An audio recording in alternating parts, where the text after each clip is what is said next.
I was losing my soul within the world of money, power, and greed. And I didn't know I was losing my soul. When that gentleman said that to me, and my eyes started to tear up, he said, "Oh, the Ice Queen cries." That was a memory of mine. And I thought, I am not that, but I'm portraying myself as that. So what is real here?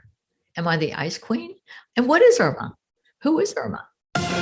Expanding possibilities, the mindset zone. I'm your host, Anna Melikian, and before we start with today's show, please remember to visit mindset.zone. Yes, instead of .com, it's .zone. There you can find all the episodes and other amazing resources, all at mindset.zone.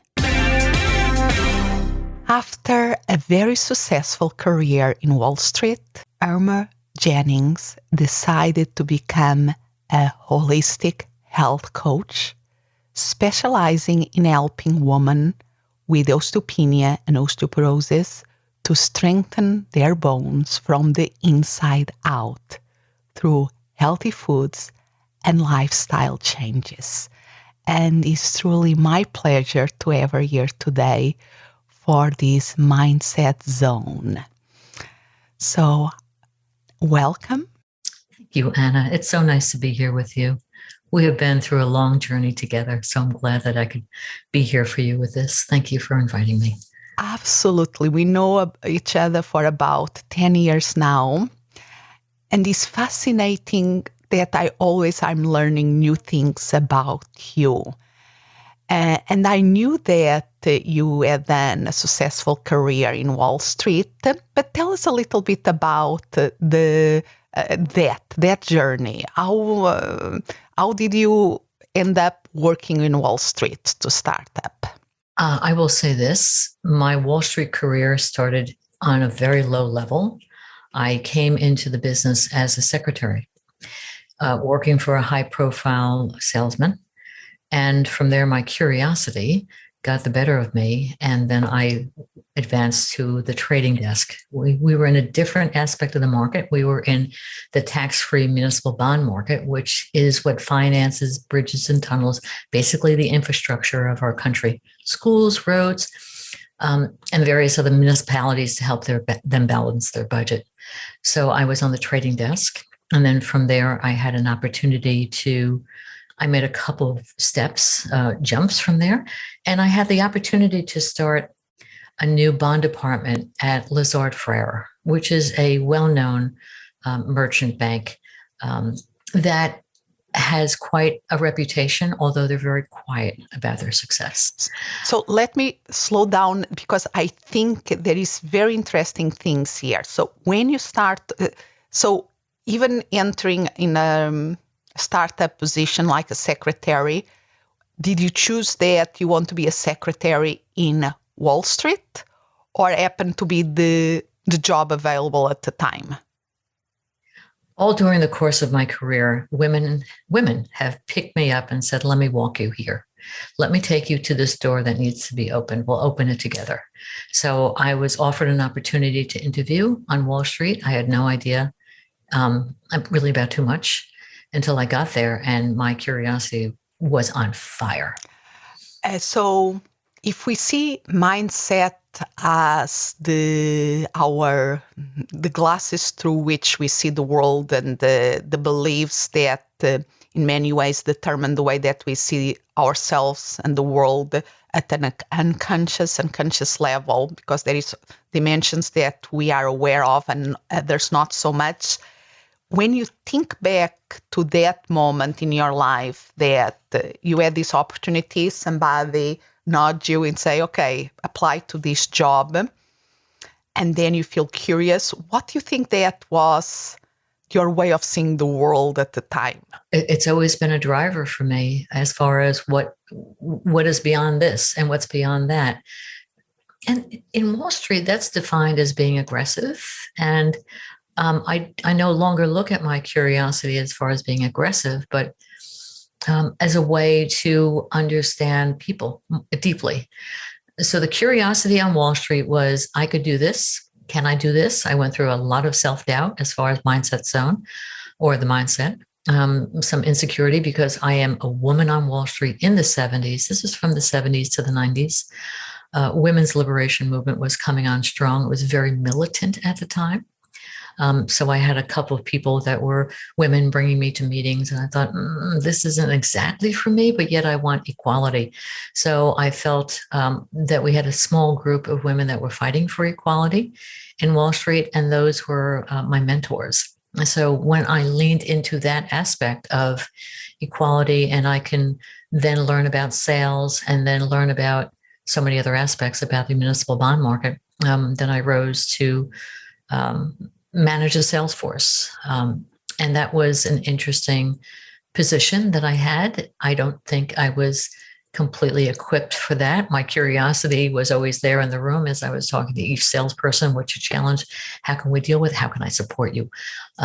So that the curiosity was the mindset that I said had shifted as I matured. It went from self-doubt to, why can't I do this? And I can do this. And get out of my way. I can do this. I will say one thing. During that road, I found that I was getting tougher and tougher. And one of my salespeople said to me, Irma, you're the ice queen. And I said, what? Oh, yeah, you have no emotions. And that was a tipping point for me because I realized that I was playing in a man's world in a man's way. And that was not my way, but I wasn't really sure what my way was. So changing the speed here, tell me a little bit again. I find this fascinating in terms of we start working there. So curiosity is this current, the ongoing theme, the thread that unites a lot of who you are, being curious about human nature and about how things work. And when you start working there in the 70s, there was a lot of self-doubt. So how that self-doubt spoke to you? Because self-doubt was always that inner critical voice that nags you. As how do you remember what was the internal conversation? The internal conversation was based on, you are a secretary, and that has been hovering over me throughout my career. In fact, one of my sales managers said to me when I was producing exactly the same as my fellow colleagues, said, Irma, I can't pay you the same for two reasons. First of all, you're a woman and you don't have a family. And I said, I didn't choose for my colleagues to have families, to have children. That has nothing to do with my production. And he said, and two, you were a secretary once. And I said, what? How dare you? How dare you? And he was feeding into my little bit of self-doubt that was still shining. This is early on in my career. But that needed to be honed, that skill of, I'm curious, I can learn this. Oh, do I deserve to learn this? Let go of that, break through the barrier. And my barrier that I broke through is that I was as productive as my peers. And more so. And along that journey, you become more self-confident. You become assertive, and you start to be promoted. And then there was a point that the people that you were leading call you the ice queen. I was losing my soul, Anna. I was losing my soul within the world of money, power, and greed. And I didn't know I was losing my soul. When that gentleman said that to me, and my eyes started to tear up, he said, oh, the ice queen cries. So that was a memory of mine. And I thought, I am not that, but I'm portraying myself as that. So what is real here? Am I the ice queen or am I Irma? And what is Irma? Who is Irma? So at that time, you were you already married and with a child, or was not? Or yes, I was married. Actually, that's quite an interesting moment. I was married. I took time off to have Andrew, who's now 33. And I returned to work after 3 months out. And I said to my boss, here's the deal. I'm going to express my milk in your office, in your private bathroom. He said, okay, Irma, whatever you want to do. I said, and I don't want you to talk about it. I don't want you to make reference to the size of my breasts. I don't want any of that. I just want you to honor what I'm doing here. He said, absolutely, absolutely. And that was an empowering moment. But yeah, I had a young family, a young child, and a husband at that point. And so you were like in the full in Wall Street, in all the stress and high achieving and trying to coordinate family life, kids, and work.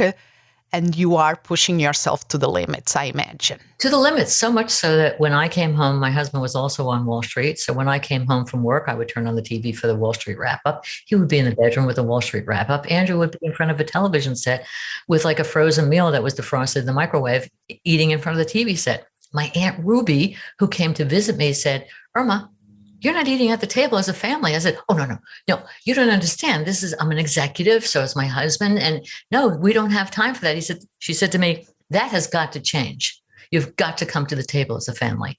That was another major shift. That was another very, very gentle but strong woman who said, none of that. This has got to stop because you'll lose your family.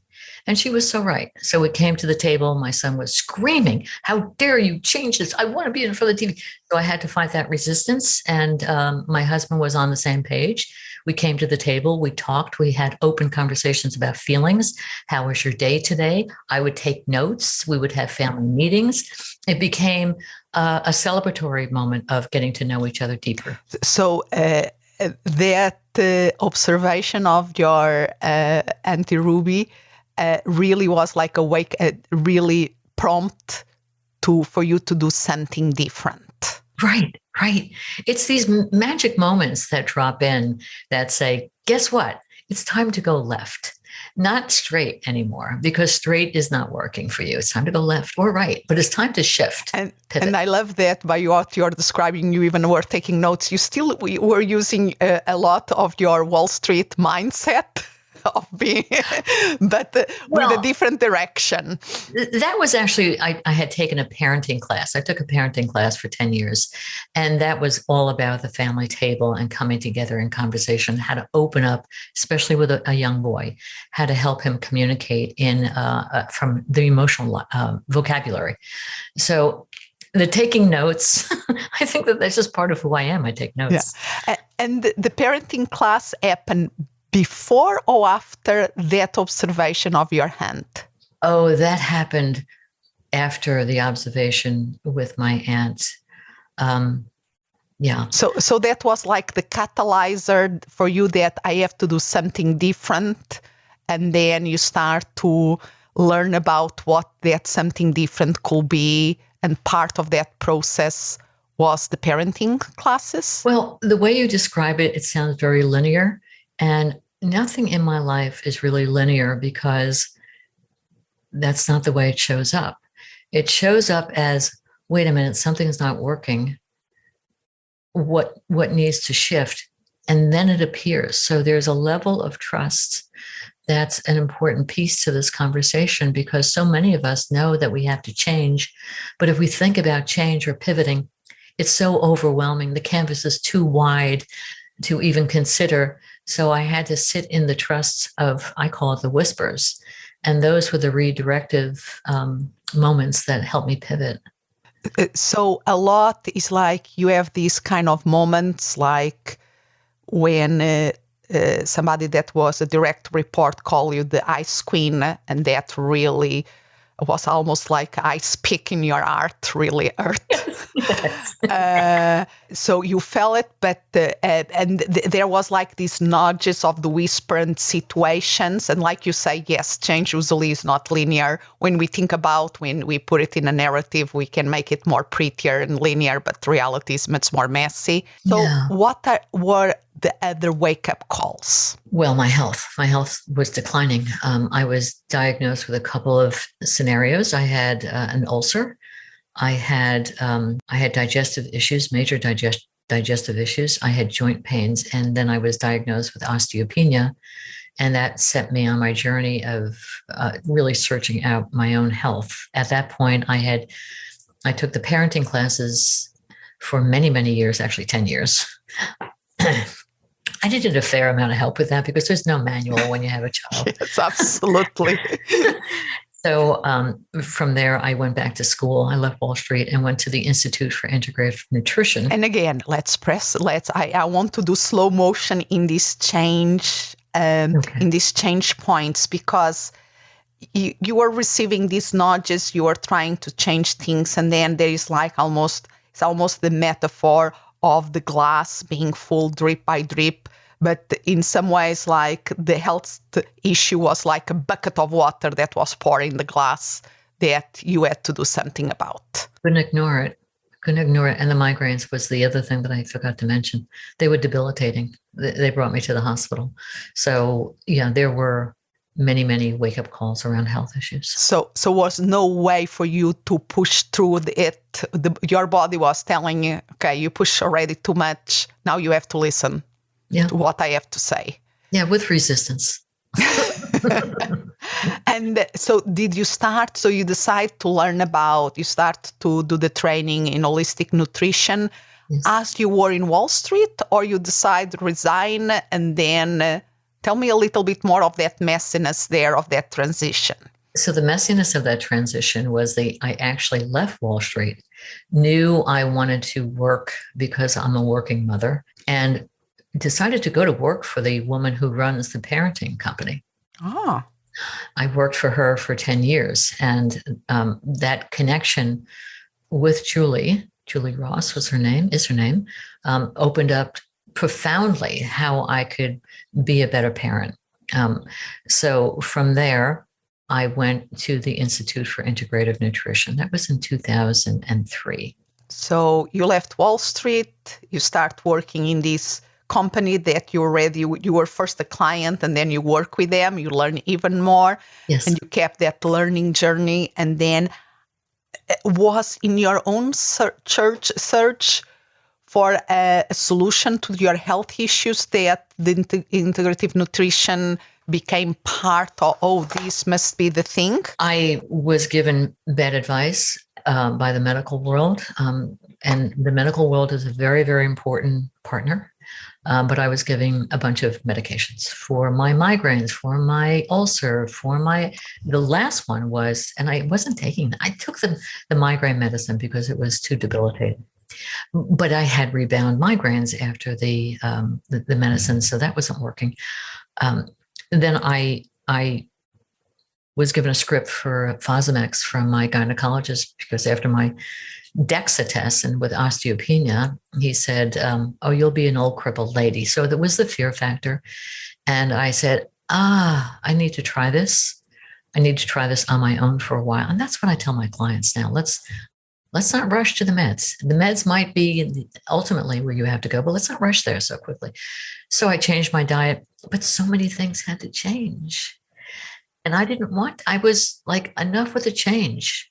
But that was me being the victim. And I knew that I had to leave my marriage, right? I had to, am I rushing the story here? No. I think it's fascinating. It's because it's all, again, what you were saying before, the messiness of things. Mm-hmm. And you start to, so you decide to leave your career in Wall Street.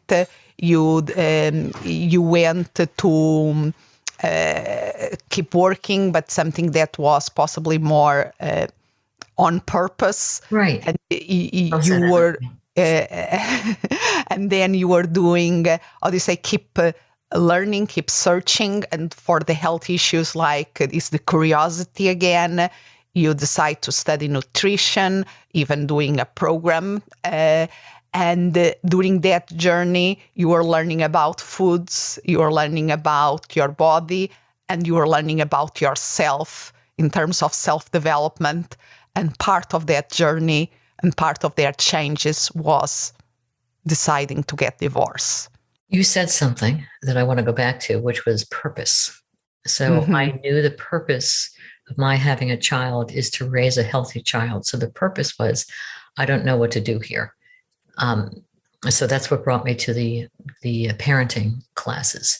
The purpose for the health was what can I do for me, and use the doctors as a guide, but I will be the sage. I will be the center, and I will choose who I want to partner with. And so that was helpful because I went to school to realize that I had that power to do that, because again, on purpose, it's my life, it's my bones, it's my health.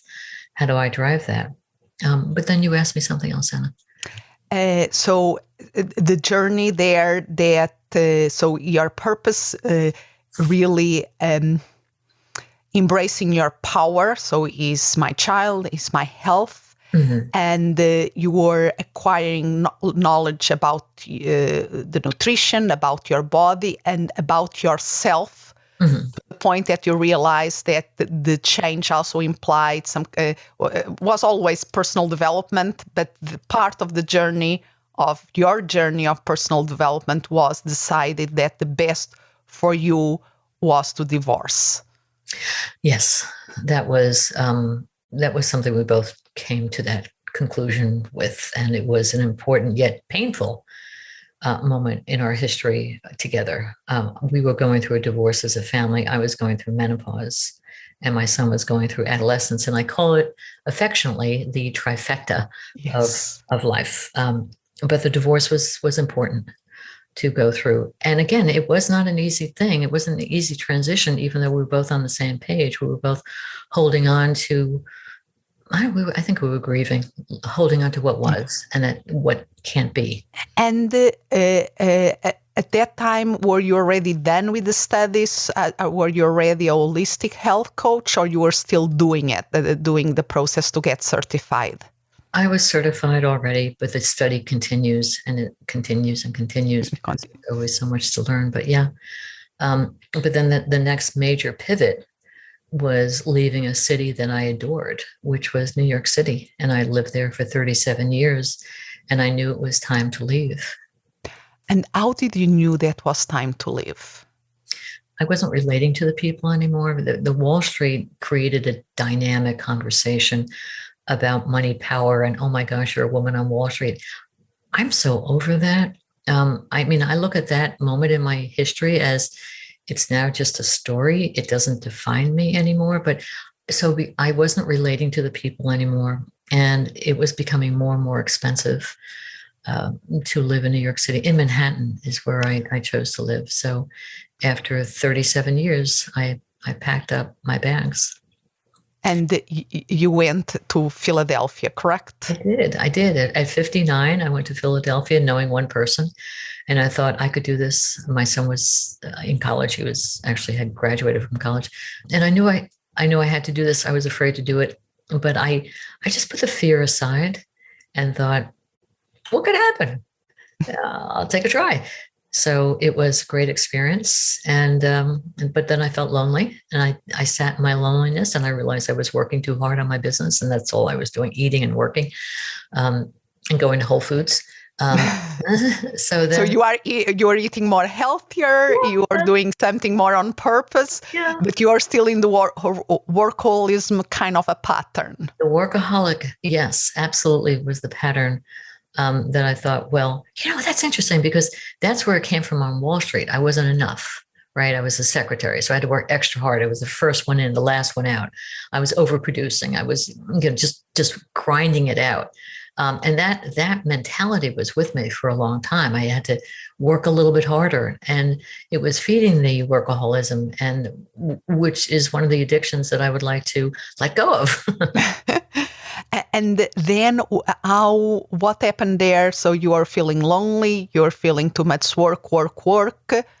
And then what was the transition point there? Well, I thought about purpose, and I thought about how do I want to live my life? And I was living alone. I lived alone before I met my husband. And now I'm living alone again. And I'm thinking, do I like this? Do I like living alone? No, I don't. So I knew that I would like to live with someone. I don't want to get married. So I had put the intention out there that I want to live communally. And it happened to come together she was a client at the time, and she had recently lost her husband, and I was her health coach. And I came and spent time with her in New Hope. And I said to her, so what do you think if I spend a couple of weekends here? And she said, that's fine. And then I said to her, what do you think if I move in? She said, okay, that's fine. What was interesting about it is that it was easy. It wasn't like, oh my God, do we have to sign a contract with blah, blah, blah, blah. It was like, okay. So I realized that once I looked at my purpose again and said, well, what is my purpose? I don't want to live alone, because if I live alone, then I close down. I'm an extrovert. I need to be around people. I need to be around community. So what if I moved to New Hope, which was the perfect place to live, the land of hope, New Hope, Pennsylvania. Yes. It is so idyllic and perfect here. I had no idea that I wanted to live in the country. Yeah. So there's that. And that is fascinating, because you always have a drive, and by your telling all these changes, there is this drive. But a lot in the beginning in Wall Street was you pushing, and really break the ground and break the glass ceiling and get things done. And now you are describing a more pulling energy. Was more a flowing, things were happening in the way that, I like how it's changing, is happening, but was in a almost more organic and natural way. That's true. That is true. It was magic. It was new hope. Yeah. It was hope in a new way. And it just, when you're in the right place at the right time, and all of it comes together, because it's clear. My purpose was redefined again, and it was clear. So it just all seemed to line up. Yeah. And now you are a countryside in a beautiful green, and you have your herbal garden, vegetable garden. So from Manhattan, you have peace around you. Right, from the concrete jungle to the being in nature, and really having a different relationship with nature. So when I think about the magic of what nature has to offer, it's plentiful here. It is literally waking up and the sun is rising and the energy starts and the birds are chirping, and it's not unusual. I mean, this is the way people live, but to hear it versus in Manhattan, that was not often something you would hear. You would listen to the pigeons, but not the birds. But and an interesting thing, because I know from other conversations that I think when your son was young, you went to a school kind of a trip to a farm, and that was a very interesting experience for you. That was a turning point in my life, as identifying food as medicine. I went to an organic biodynamic farm with Andrew's 5th grade class. I was the class mom. And after I had tucked the children in at nighttime and I went to bed, at 4:00 in the morning, I was pulled out of bed, and I didn't know what it was, but I was leaning into every experience that was being presented to me. And I thought, okay, let me just get dressed and go outside. And as I walked towards the barn, I heard the hush of the farm. And I thought, this is something that I'm not familiar with. So the chickens were scratching the earth. The sun was just coming up. The chickens were scratching the earth. The cows were gently being milked by the farmers in such a rhythmic way that it felt like a symphony, everything working together. The roosters were cocking, and life was awakening. And that's when I realized that the real message of food is medicine. It was right there, right in front of me. The natural surroundings of this farm was so pleasurable to be in. A major shift. And without, and the fascinating thing and the messiness of life and the not being linear, 2 decades later, you are living in a peaceful place where you can listen to the birds in the morning, the deers outside, so much more closer to nature than you even thought possible. True. The migraines are gone. My bones are strong. I did not take the medicine. I feel very grateful for the journey, for all of it, the whole picture of it, and because it had the yin and yang attached to it. So it was a long journey. And you are just, in many ways, you are just starting, because you are now doing bigger things that you're doing 2 or 3 years ago. Yeah. I know that recently you were speaking in a big symposium for osteopenia and osteoporosis. How many people were registered for it? Well, there were 46 speakers that the audience was 48,000 people. Yeah, you are stepping into bigger stages, taking your message to more people around. The message of food is medicine and how do we feed our bones? Because ultimately, that farm experience opened up a love affair that I had with farmers and respect for the farmers and the earth and how we can tend to the soil. And having our own backyard farm has also helped. But yeah, it all came together in a very magical way. As far as the summit was concerned, that was an incredible summit. The speakers on there were so dynamic. And, this is what the market is looking for. They want to look for natural solutions. And this was 48 presenters talking about natural solutions, how we can get our health back. And love the energy. And for me, I think, and for everybody that is listening, I think this conversation for me, and was not initially my intention. I didn't yet saw that coming, but I love how you describe so well the messiness that is change. Right. How it goes back and forward, but if you keep listening, if you keep open to learning, if you keep open to try, if you keep your curiosity up, things will happen, and then you have to seize it, and you are in a better place now. One thing that's an important piece of it is the resilience. When I have some negative news and I know that I have to sit in that negative news and feel sorry for myself for a little while, get angry for a little while, and then look to see what are the possibilities, right? And what is really being asked of me, what's being shown, and what direction am I supposed to go to? And then the resilience comes around. And I've noticed that working with you, Anna, and working on the programs that we're working on, that the resilience snaps back in a much shorter period of time. When I went through my divorce, it was years that I was, in that pain. And finally, a friend of mine said, enough with the divorce already, enough.